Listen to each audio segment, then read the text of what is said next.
du billet d'humour. Et à mes côtés, pour bien nous réveiller, comme elle le fait chaque semaine, Annabelle Nakache, bonjour. Bonjour à tous. Ça y est, on est en décembre. J'adore le mois de décembre, c'est festif, c'est coloré. C'est juste au lendemain du Black Friday où t'as tellement envie de faire des bonnes affaires que t'es prête à t'inscrire à des séances d'aquabike juste parce que la promo était à moins 40% et parce que t'as envie de pouvoir bouffer des raclettes et des truffes au chocolat sans que ton fessier se transforme en beignet de Hanouka. L'aquabike donc, voilà le genre de truc complètement débile que je ferais jamais. Bon, l'eau était un peu froide, ok, mais ça valait le coup. J'ai perdu 300 calories en 30 minutes et 250 balles en 30 secondes pour 15 séances. Bon, ça va. Décembre, ce bonheur, ces étoiles dans nos yeux, de voir notre taxe foncière partir en illumination, en parade de Noël. Bah oui, ça fait plus plaisir de voir notre argent partir en ferry plutôt qu'en énième rond-point inutile, on est d'accord. Alors en effet, un décembre, ce bonheur.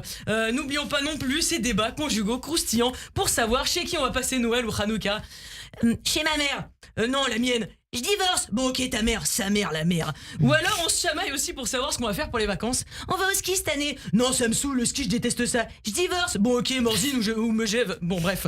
Et puis les téléfilms aussi de Noël, vous savez, ces téléfilms là, avec ces groupes de gens souriants qui vous chantent des chansons de Noël. Non, mais nous, le seul truc qui toque à la porte en France, c'est les faux éboueurs qui te vendent un faux calendrier où il y a écrit. Dessus, il y a écrit véridique. Nous sommes heureux d'assurer le nettoiement de votre ville. Véridique, je l'ai eu dans ma boîte aux lettres. Alors, bon, nous, malheureusement, on n'a pas du tout de chant de Noël en France.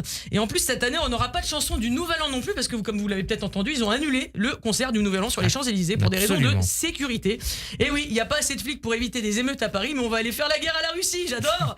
Ah ouais, bon, ils ont aussi annulé pour des raisons économiques. Bah, en effet, on va pas s'amuser à réparer le patrimoine parisien tous les 4 matins. On n'a plus de blé. Vous comprenez ça? On n'a plus de blé. Heureusement, bon, moi je suis là, les amis, pour remédier à la morosité, à la pénurie musicale des fêtes. Donc c'est parti, 3, 4. Ah, ça fait du bien.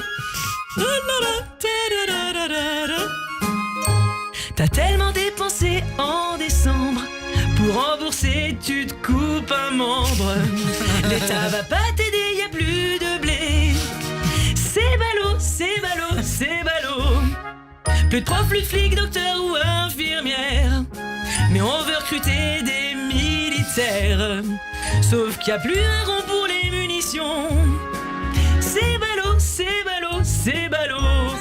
Eh oui, rien de tel pour se mettre de bonne humeur que de commencer la journée avec une bonne musique juive, bien de chez nous. Bah oui, vous avez reconnu.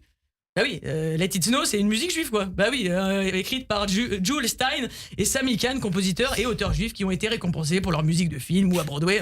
Bah oui, en fait, à part Mariah Carey, toutes les musiques de Noël américaines ont été écrites par des juifs. C'est ballot, c'est ballot, c'est ballot pour les antisémites. Encore un truc qu'il va falloir boycotter. T'imagines la gueule qu'ils feraient si on leur disait que Jésus était juif? En parlant de ça, hier, après avoir dilapidé le patrimoine familial en manège installé pour Noël, là où j'habite, ma fille me demande d'aller dans la librairie pour enfants du coin. Alors évidemment, il y a plein de livres sur Noël, etc. Et là, ma fille ouvre le premier livre de Noël qu'elle a sous les yeux et elle me dit, donc ça s'appelle La Belle Histoire de Noël. Et là, elle me dit, maman, il y a une erreur dans le bouquin. La première phrase, tout commence il y a bien longtemps en Palestine. Ah bah ouais, il y a bien les enfants qui croient au Père Noël, Marine Tondelier qui croit à ses chances d'être au second tour à la présidentielle, et De Le Gu qui croit au gisement de pétrole sous Gaza, donc il n'y a pas de raison qu'on n'y croit pas non plus, parce que c'est écrit dans le livre. Alors je ne suis pas allé chercher plus loin dans le bouquin pour vérifier s'il prétendait que tout s'est terminé pour Jésus à cause des Juifs, mais bon, pour rappel, au temps de Jésus, la Palestine existait autant que l'électricité. Bon, c'était la Judée à l'époque. C'est comme si tu disais que Christophe Colomb avait découvert l'Amérique en hors-bord. Il y a un tout petit côté anachronique, enfin à ce niveau-là c'est plus un côté, mais c'est plutôt un polygone. Oui, je fais de l'humour géométrique. Christophe Colomb, donc autre juif d'ailleurs.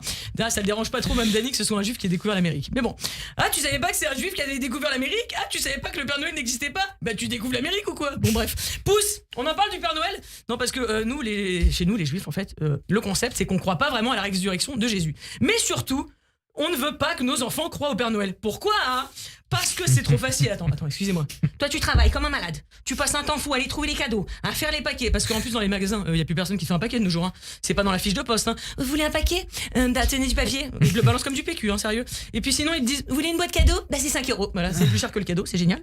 Et puis, en fait, qu'est-ce qui se passe? On se tue à la tâche, ça nous coûte du temps, de l'argent. Et qui c'est, en plus, qui a tout le mérite, qui en retire tout le mérite, c'est Père Noël. Non, mais franchement.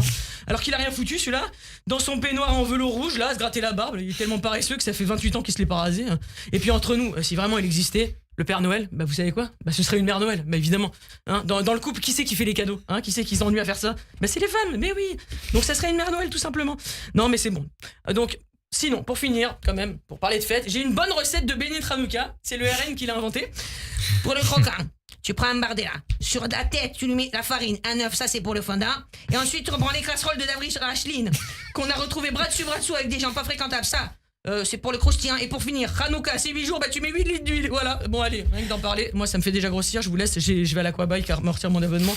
Puis en attendant que le dernier otage revienne, on peut toujours rêver. Alors, je vous souhaite une bonne journée. Merci Annabelle Nakache, notre mère Noël. Et vous nous avez mis ces ballots dans la tête pour toute la journée. C'est gentil, merci à vous. Notre Maria Carré à nous. Vous écoutez Radio J, place maintenant à l'interview politique.